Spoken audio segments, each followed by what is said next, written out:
Oh, hi, welcome again to Hope Alive with Mary. This is Mary here, bringing you greetings. Good morning, good afternoon, good evening, depending on where you're joining from. I'm here again to encourage you. Please don't you ever give up. It does not matter what you've got against you. It doesn't matter the troop that's against you. It doesn't matter what you're fighting. Don't you ever give up. You lose when you give up. But if you refuse to give up and keep your hope strong and your hope alive, you will see that the Lord will turn it around. Praise the Lord.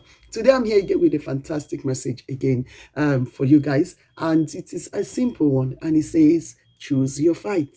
Choose your fight. Or rather, choose your battles. Okay, choose your battles. Before I carry on, please, if you haven't subscribed to this channel, do me a favor by subscribing and press the notification button. That way you get to know when we get a new video out. And if you haven't visited our video library, we have tons of videos. There are loads and loads of videos in that video channel for you to that will bless you and encourage you anytime you feel low, you feel down. Even if you don't feel down, it's always to keep yourself constantly encouraging in that point of keep going and not giving up. All right, so as I said, the topic today is choose and pick your fight. Choose your fight, pick your fight, choose your battle, whatever you want to name it. But you genuinely, we need to pick our battles. How did that come about? I mean, some few years ago, if you have children, when my children were growing up and coming up into the teenage age, I realized that I was constantly on one thing or the other with them. I was constantly breathing down their neck about different things because I was so determined. I was so anxious to imbibe certain characters, behavior, and whatever, or to correct or check certain things in their life. So at the end of the day, I saw that it was becoming too much. Because in a day that I'm correcting everything, I'm picking on this, I'm picking on that. I say, no, I would, no, this has to be there, that has to be there. But at the end of the day, I realized that it began to affect my relationship with my children. It began to draw us apart because constantly, I'm sure they are thinking, what else is mommy going to pick up on today? And in my mind, I thought I had a good reason for doing what I was doing. I really had to produce responsible young men and women of integrity, people who love God, people of good character and behavior, and what have you. But what I haven't realized is that it was not helpful. It was not helpful. So later, I think it was God that really just don't drum that on me to say, come on, it's not everything you have to fix. Sometimes you fix the big issues, then the little ones begins to fall in place.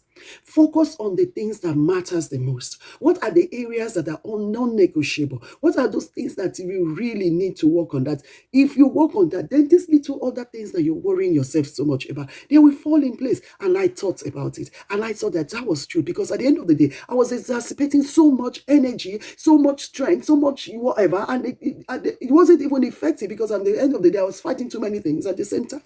So I drew it up, and what did I say to them? A few years ago, we sat down, myself, all of us, family, my husband and the children, said, okay, how are we going to work this out? These are areas that we are concerned about, okay? These are areas that we want to work on. But we are happy to let go of this, let go of this, let go of that. And focus, there are genuinely 5 things that we said, this 5 is non-negotiable.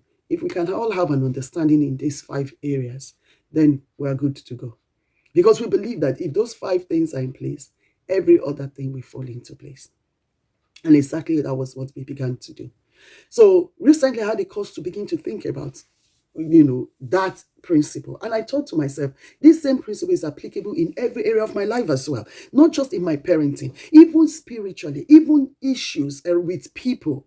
Relationship with people. It's not every single thing that you challenge. It's not every single thing you fight. It's not every misbehavior. If you are working, you're a manager and you have people on. It's not every misbehavior you want to deal with, or even that with your colleagues. It's not everything you want to pull up. It's not everything you want to fight, because at the end of the day, you will not be effective.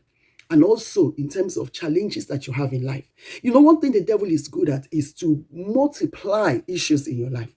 That you find out that it's as if, one issue starts. Before you say Jack Robinson, every other aspect also, you're fighting here, you're fighting there, home front, career, finances, this, that. Sometimes the devil throws in the health, he throws in just people upsetting and annoying you for no reason. So all those things can become very overwhelming. And then you want to find yourself fighting in different areas.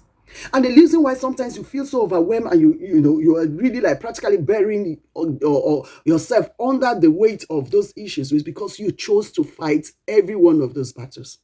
You chose to fight every one of those battles. You chose to address every one of them. You chose to respond to every one of them. And when you do that, the devil is very good. He used those minor things to distract you. Some of those minor things are a distraction from the main issues that you need to be facing.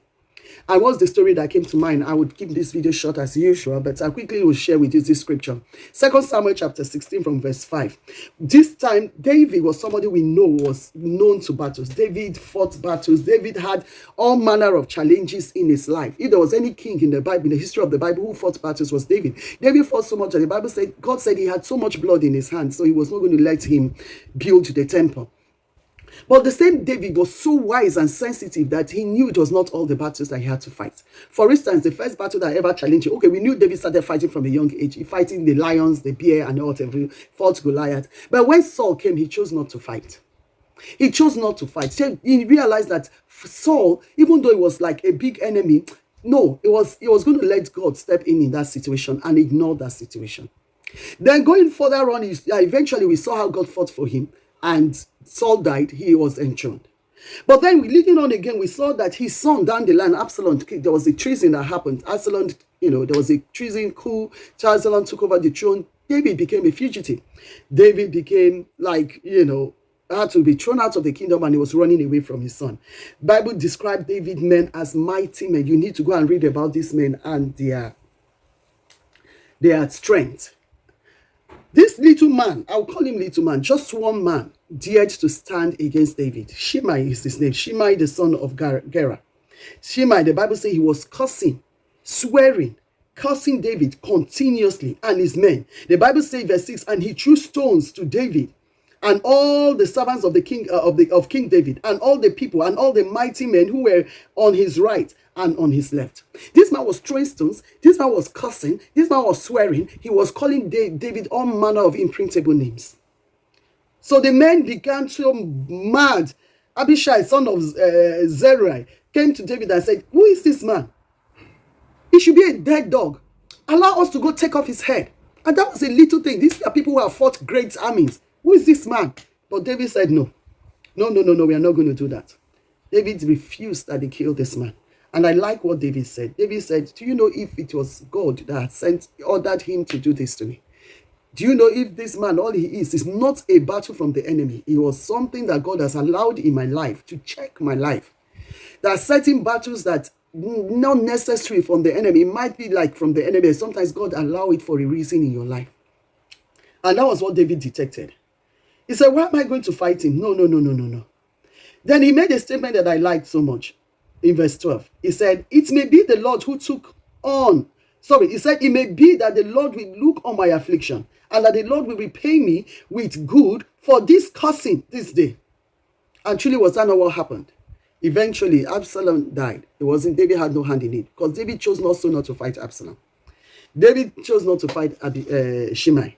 Eventually, in chapter 19, Shimei came, bowing down before David and pleading for mercy. And of course, again, Abishai, with his blood boiling in him, still said, we need to kill him. David said, no, we are not going to kill him. We are not shedding any blood.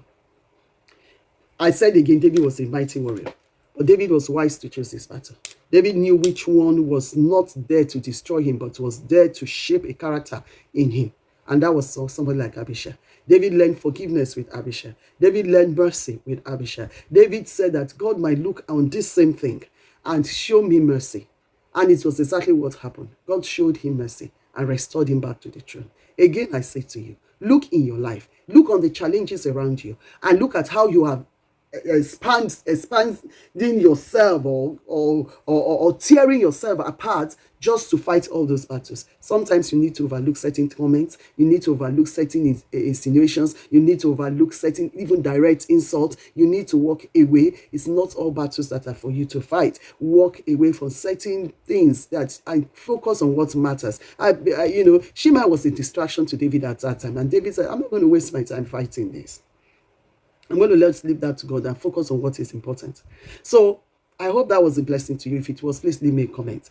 Tell me which areas that you are going to What have you learned from this, and what battles are you going to drop off, and what battles are you going to pick on? And it takes sensitivity in the spirit to understand which battles are for you to fight and which one to drop. Which areas have you, if you have done it already? I gave an example, my example with my children, how I dropped some certain irrelevant things I was fighting over, and with time those things, changes began to happen in those areas without me necessarily breathing down their head and their neck. Sometimes it's just to live by, show by example, or where, as I said earlier on, you focus on the major thing and it will handle those other things.